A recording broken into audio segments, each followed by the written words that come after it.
to my channel. Myself Aishwarya Uthale. Here I am to introduce you about all the GATE subjects for all the computer science and information students. So heartily welcoming you all in today's video. In today's video मैं आपको Catalan number, this is a very हटके concept for your GATE exam.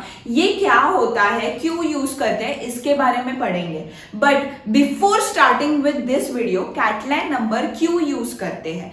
कैटलाइन number is a concept which is used to solve various problems in GATE. जैसे कि binary search tree में मैं कैटलाइन number का use करती हूँ to solve the some.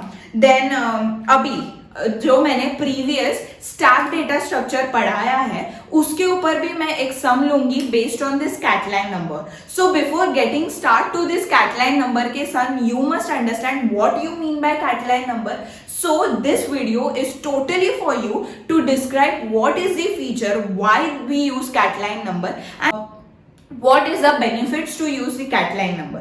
So before pausing या forwarding this video, please watch this video so that आपको समझ में आएगा. एंड ये कैटलाइन नंबर का कंसेप्ट है ना, बहुत सारे सम्स में यूज किए जाते हैं. Okay, so let's get started to this video.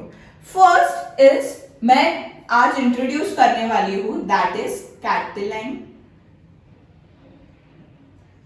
Number. Okay, now what you mean by Catalan number? Catalan number ऐसे नहीं है कि कुछ तो सीक्वेंस है वंस के या जीरोस के या कुछ तो नंबर्स है. No, Catalan number is a basic concept for your GATE exam, जिसमें बहुत सारे सम्स सॉल्व किए जाते हैं with the help of open parenthesis and close parenthesis. मतलब कैटलाइन नंबर में मैं दो एलिमेंट्स यूज करती हूँ, that is open parenthesis and close parenthesis. By the help, bye using this two elements, I will solve this sum and ये sum मुझे help करेगा to solve my stack data structure के sum and also many more sums based on trees, graphs, etc. So please attend this video and ये बहुत ज़्यादा important है. Okay. Now यहाँ मैंने क्या बोला, in the Catalan number I will look for two parameters, that is open and closed parenthesis. Now what you mean by open and closed parenthesis? Open parenthesis is denoted in this and closed parenthesis is denoted by this. Okay, so ये open parenthesis and closed parenthesis क्यों use करते हैं, क्या benefit है, क्या है ये? Okay, so अगर मैं बोलूं valid sequence, valid string मेरी, that is this is my valid string. Everyone will agree because you know जितने number of open parenthesis है उतने number of close parenthesis है, but ये condition satisfy नहीं करती है. Okay, now invalid string में बताती हूँ.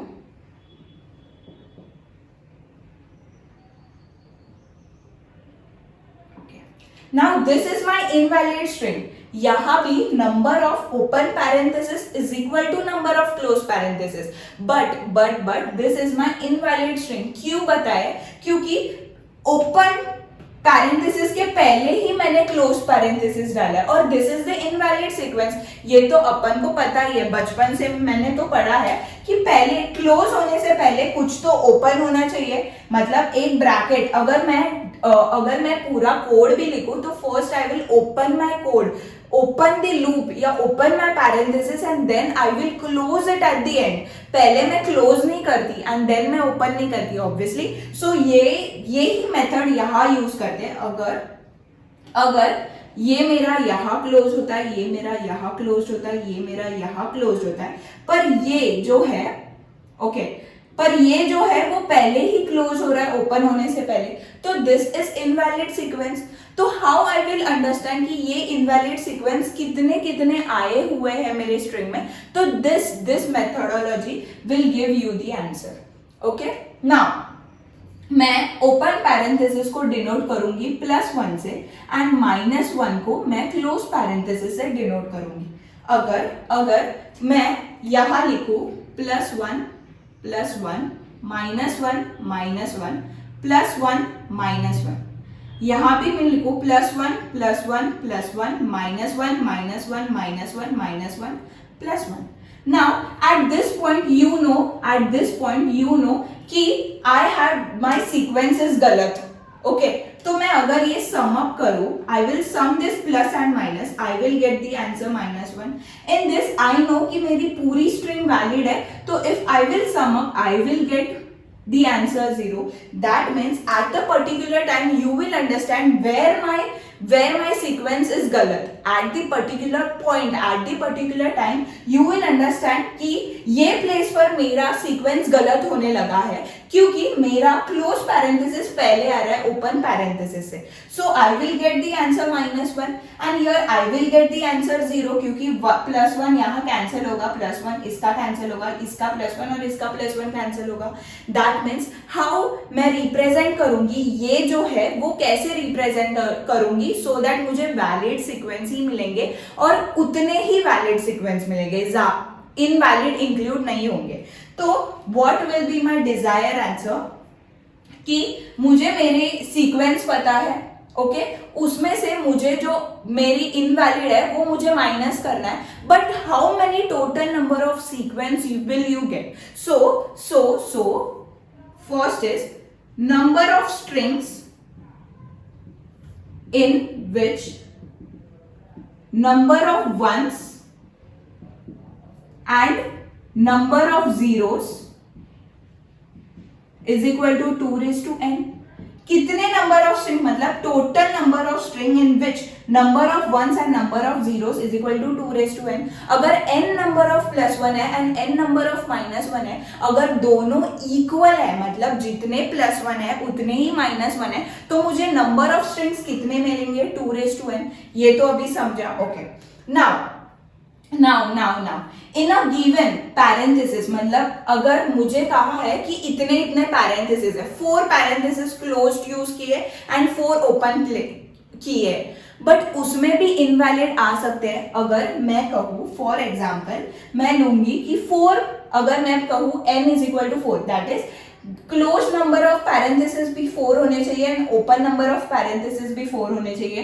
तो first valid sequence will be this, second valid sequence will be this, third valid sequence will be this, fourth valid sequence will be this. ऐसे बहुत सारे valid sequence आएंगे, बट इसमें invalid sequence भी आ सकते हैं. invalid sequence भी आ सकते हैं. Sorry, this is the invalid sequence. और एक आ सकता है, पहले ही आया ये, तो this is also invalid sequence, this is also invalid sequence. So जितने नंबर ऑफ, अगर मैं कहूँ number of open parenthesis and number of close parenthesis 4 होने चाहिए, मतलब टोटल 8 होने चाहिए. दैट मीन्स ये 8 वाले सीक्वेंस में भी इनवैलिड सीक्वेंस आ सकते हैं, जनरेट हो सकते हैं. तो ये कैटलाइन नंबर क्या करता है, it will delete this invalid sequence and it will give you the only number जितने मुझे वैलिड सीक्वेंस मिलेंगे.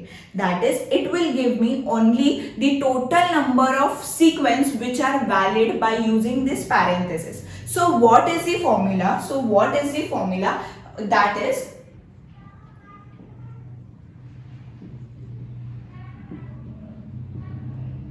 (1 upon n plus 1 2 raised to n Cn).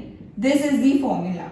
Now we will derive this formula using and explaining and understanding how this is derived. Okay, now ये जो है कैटलाइन number, जब भी मैं बोलती हूँ कि मेरा सीक्वेंस 2 है मतलब n मेरा 2 है, तो 1/3 करूंगी बाद में, I will solve and I will get the valid sequence of the open parenthesis and close parenthesis, वो आंसर का. इनवैलिड सीक्वेंस नहीं आएगा. दैट मीन्स ये जो कैटलाइन नंबर मुझे वैलिड नंबर ऑफ सीक्वेंस का ही नंबर देगा, इनवैलिड को डिलीट करेगा. That is what is your desired answer, that the Catalan number will give. Desired answer will be from 2 raised to n. ये जो 2 raised to n में मेरे valid sequence भी रहेंगे और इनवैलिड भी रहेंगे, तो मैं इनवैलिड को माइनस करूंगी and I will get the answer. But how I will understand कि इनवैलिड सीक्वेंस है, उसको इनवैलिड को मैं कैसे फिर से वैलिड में कन्वर्ट करूंगी. Let's see. Now let's denote, ये जो है ना दैट इज 1 2 3 4 5 6, उसको मैं a raised to I format में लिखूंगी. Let us represent the sequence in the form of a raised to I. Okay, मतलब a raised to 1, a raised to 2, a raised to 3, a raised to 4, a raised to 5, a raised to 6, a raised to k to a raised to 2n. Okay, this is by sequence. मतलब मैंने पहले ये a raised to 1 लिया, a raised to 2, a raised to 3, a raised to 4, a raised to 5, a raised to 6. ऐसे मैंने ये पूरी sequence को डिनोट किया. Now at the particular time, मतलब अभी यहाँ मुझे पता है, यहाँ मुझे पता है कि सीक्वेंस गलत होने लगा. मतलब at a certain point I understand कि दिस सीक्वेंस इज गलत. बट व्हाट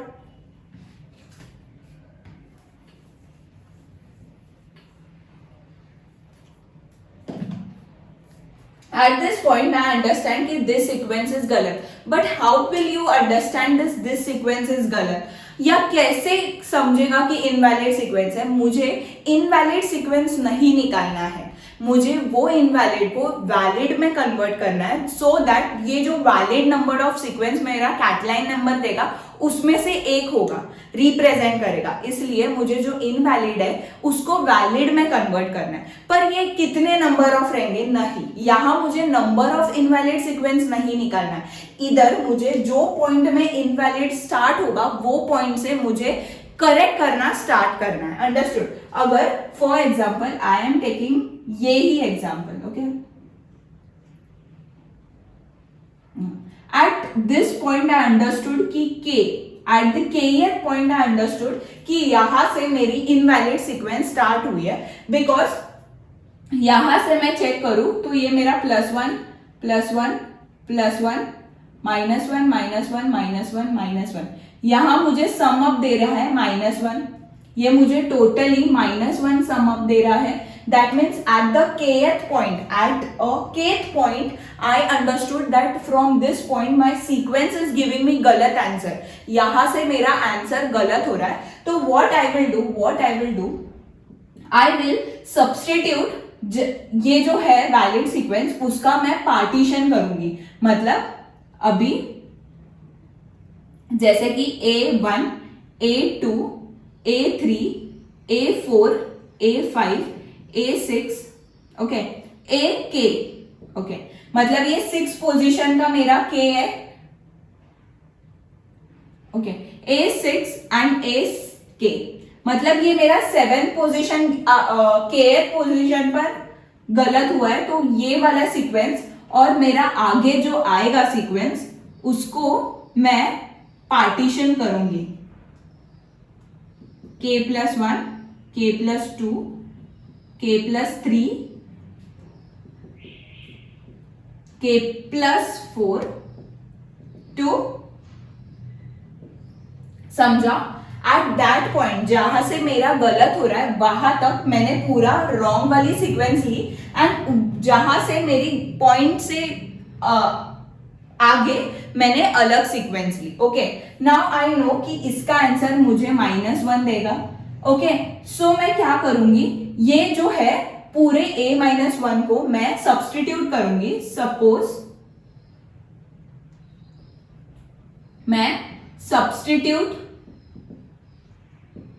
करूंगी, दैट इज मल्टीप्लाई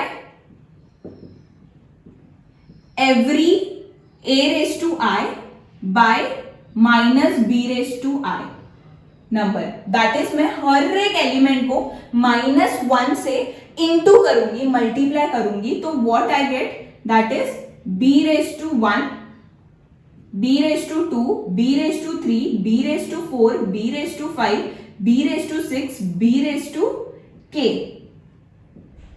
एंड यहां अगर मैं सबको -1 से कन्वर्ट करूं तो मैं सबके साइंस चेंज कर रही हूं.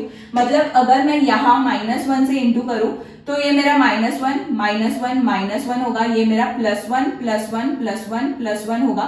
मतलब ये सब कट हो जाएंगे, बट ये +1 रह जाएगा और it will give me +1. That is by default what I am doing कि ये जो है ना इसकी पूरी साइन चेंज कर रही हूं मैं. That is by multiplying every a minus i by minus b i. ये जब भी मैं कर रही हूँ मतलब ये जो मेरा रॉन्ग सीक्वेंस है उसको मैं ये अप्लाई कर रही हूँ, तो जो मेरा -1 मिल रहा है ना उसको मैं इन शॉर्ट चेंज कर रही हूँ मेरा साइन टू +1.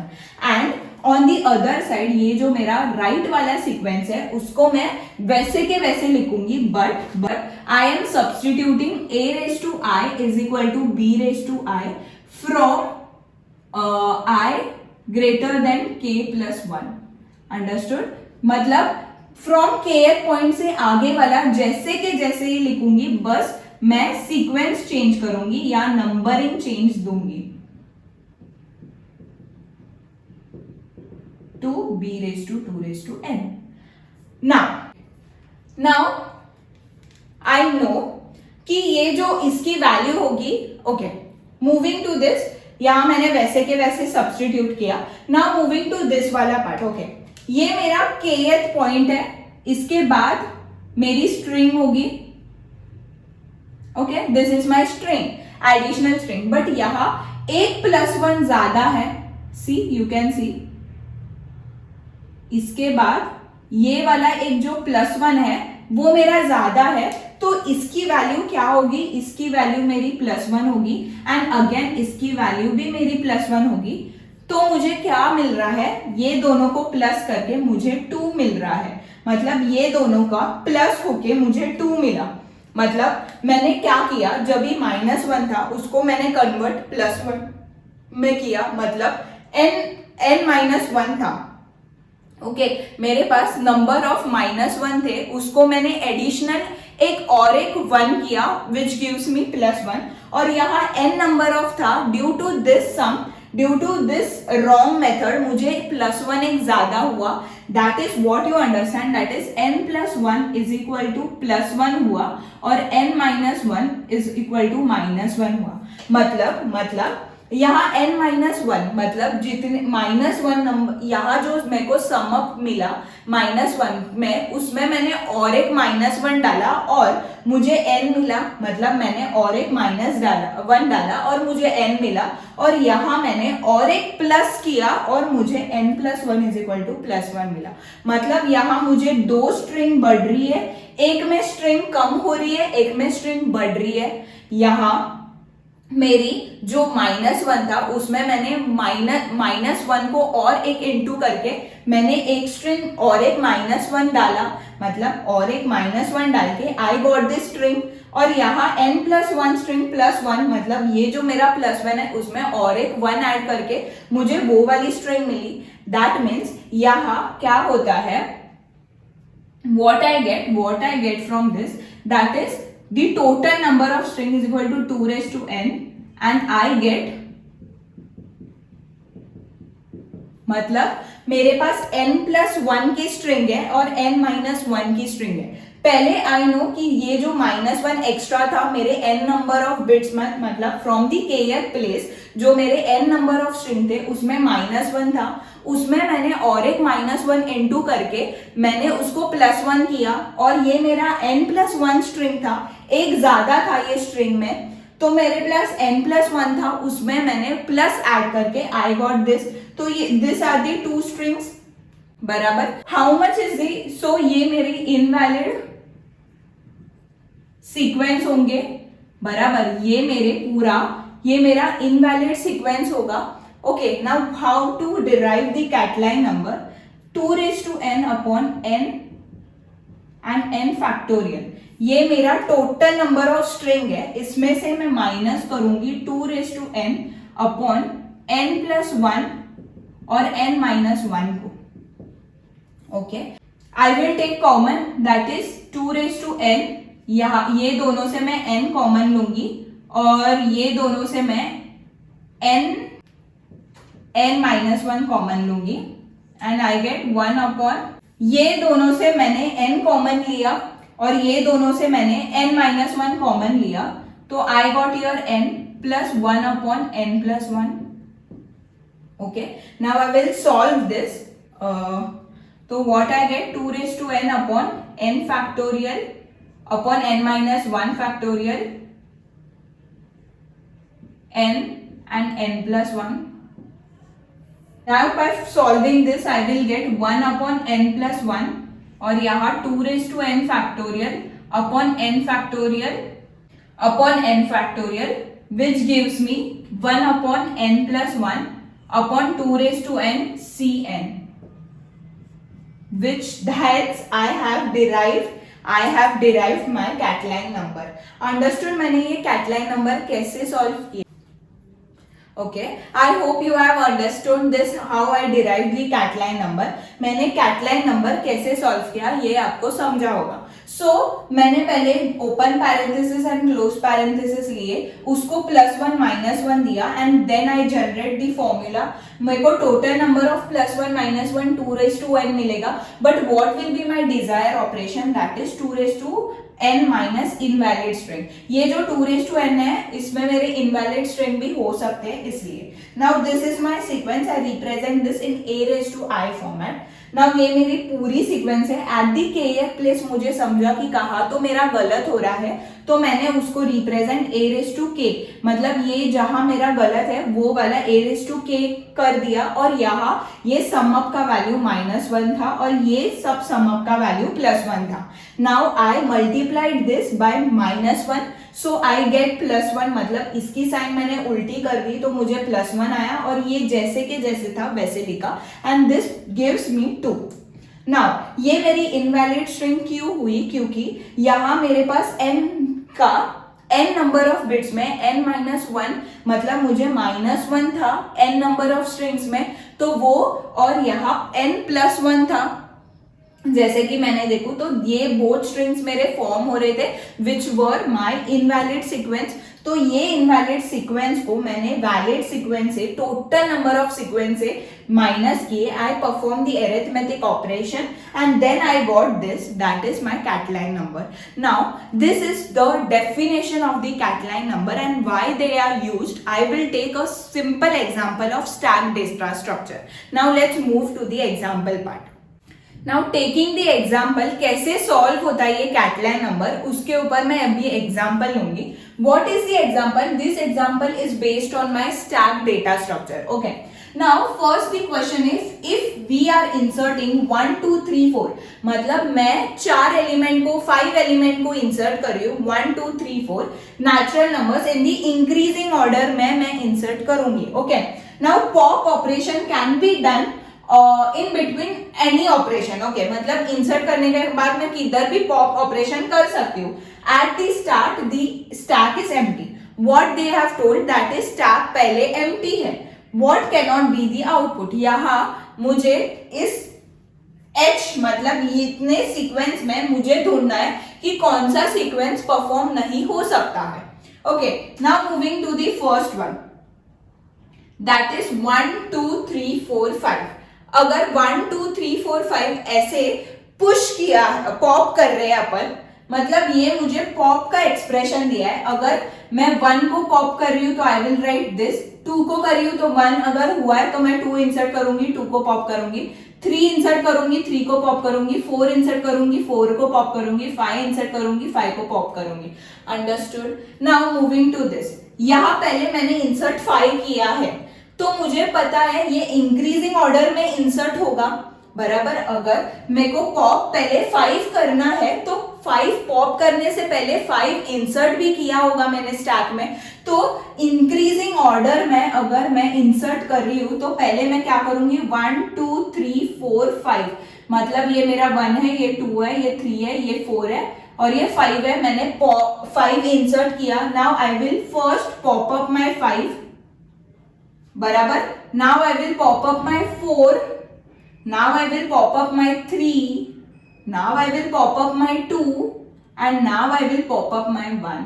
अंडरस्टूड. ऐसे यूज होता है of my open parenthesis and close parenthesis to denote is this sequence a valid sequence और नॉट.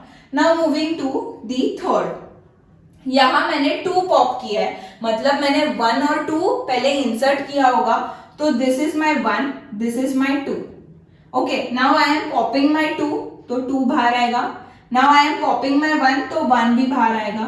अभी मैंने 3 डाला है, बट इसके पहले मैंने 1 और 2 तो पॉप किया है, तो फिर से 1 एंड 2 डालने की कोई नेसेसिटी नहीं है। मैंने 3 पुश किया और मैंने 3 पॉप किया।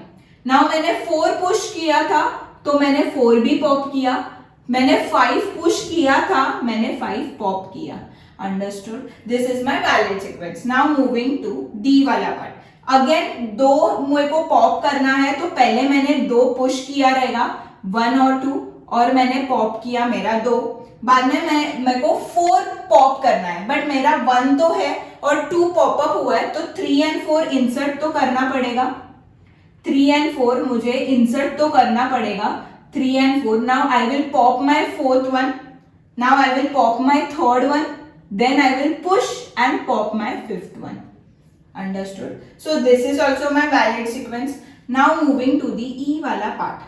यहाँ मैंने 4 पॉप करना है मुझे, तो मैं पहले 4 इंसर्ट करूंगी एलिमेंट्स। तो 1 2 3 4, 1 2 3 एंड 4 मैंने 4 एलिमेंट इंसर्ट किए। ओके, नाउ मेरे को कहा है कि मैं 4 पॉप करूंगी। ओके, ये कहा है कि मैंने 4 पॉप अप करूंगी। Now I will pop my 5th one, तो मैं पहले 5th इंसर्ट करूंगी और 5th पॉप करूंगी। नाउ 3rd वन, ओके, तो मैं 3rd पॉप करूंगी। नाउ 2nd वन मैं पॉप करूंगी।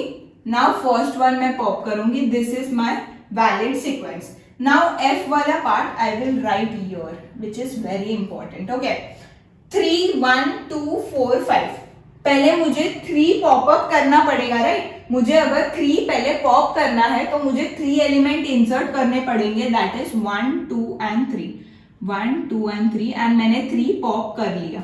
Now they have told me to pop 1, but अरे भाई इंसर्ट तो मैंने 2 भी किया ना, तो अगर मैं 2 पहले नहीं निकालूंगी तो 1 कैसे आएगा मेरा? नहीं पॉसिबल है। अगर मेरे स्टैक में मैंने 1 2 और 3 इंसर्ट किया है, मैंने 3 पॉप कर लिया है, बट मेरा टॉप कहाँ प्रेजेंट है? 2 पर, तो मैं 2 पॉप कर सकती हूँ, 1 पॉप कर सकती हूँ क्या? नहीं। और this is my invalid sequence. Understood how I got my invalid sequence? ये वाला by using this parenthesis. Okay, now moving to G part. यहां मैंने 3 पॉप अप किया है, तो मैंने पहले 1 2 और 3 को इंसर्ट किया होगा और 3 पॉप किया है। बाद में 4 को पॉप किया है, बाद में 5 को पॉप किया है, बाद में 2 को पॉप किया है और 1 को पॉप किया है। नाउ मूविंग टू एच वाला part, I will write here. मैं पहले 3 को पॉप कर रही हूं, तो what will B? I will insert 3 element 1 2 3 को मैं पॉप कर रही हूं। Then they told me to pop the 5th element. Is it possible? अगर मैंने पुश किया है 1 2 एंड 3, मैं 3 को पॉप करती हूँ, मेरा टॉप 2 पर है। अरे 5 तो एलिमेंट भी नहीं है मेरे स्टैक में, तो मैं कैसे पॉप अप करूंगी? नहीं कर सकती। और द लास्ट एलिमेंट क्या है मेरा? 2, तो मैं कर सकती हूँ? नहीं। This is my invalid sequence. So what is my output जो cannot be performed? That is F and H. F and H. This was the sum जो गेट में आ सकते हैं, एंड ये कैटलाइन नंबर पर बेस्ड है। अंडरस्टूड? ये सब जो मैंने अभी पढ़ाया है वो ये सब कैटलाइन नंबर पर बेस्ड है। सो मुझे अगर n नंबर ऑफ पेयर्स दिए रहेंगे, तो हाउ मेनी कैटलाइन नंबर या how many Catalan sequence can be form? That is 1/n+1 2n Cn। ये मेरा वैलिड नंबर ऑफ सीक्वेंस होगा। Valid number of sequence will be form using n number of pairs of parenthesis. Understood? ये इसलिए Catalan number is so important, ये trees में भी use होते हैं। सो आई हैव प्रिपेयर्ड अलग video on Catalan number and I have give you the example based on stack. So thanks for watching this video. That's it for today's video. I hope you like this concept of Catalan number, which will be very useful for further आगे जाके भी. Okay, ऐसे ही नहीं है कि ये stack में use करते हैं, ये ट्रीज ग्राफ में भी we can use to solve various problems. So thanks for watching this video. I hope you like it. Please like, share and subscribe so that Aishwarya pop up hogi. And all the best for your future and hope you are doing well. Bye bye.